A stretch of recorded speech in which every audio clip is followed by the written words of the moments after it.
শহীদ president Ziaur রহমানের আদর্শ বাস্তবায়ন এবং তার স্বপ্নের বাংলাদেশ গড়তে জনগণকে সঙ্গে নিয়ে কাজ করার প্রত্যয় ব্যক্ত করেছেন অর্থমন্ত্রী আমির খসরু মাহমুদ চৌধুরী।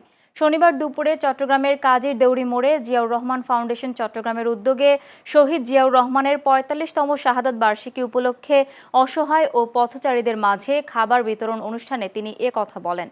আমির খসরু বলেন, সার্কিট হাউসের মতো ঐতিহাসিক স্থানে জিয়াউর রহমানকে হত্যা করা হলেও তার আদর্শ ও রাজনৈতিক দর্শনকে মুছে ফেলা যায়নি।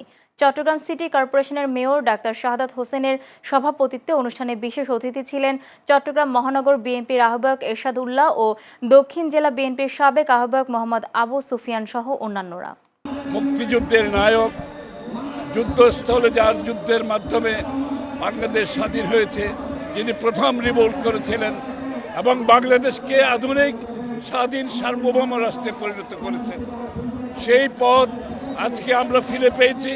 তারেক রহমানের নেতৃত্বে সেই পথ ফিরে পেয়েছি। আজকে দেশ সেদিকে চলেছে। দেশ গড়ার যে স্বপ্ন শহীদ জিয়ার ছিল, সেই স্বপ্ন আমরা ইনশাআল্লাহ বাস্তবায়ন করতে যাচ্ছি সবাই মিলে।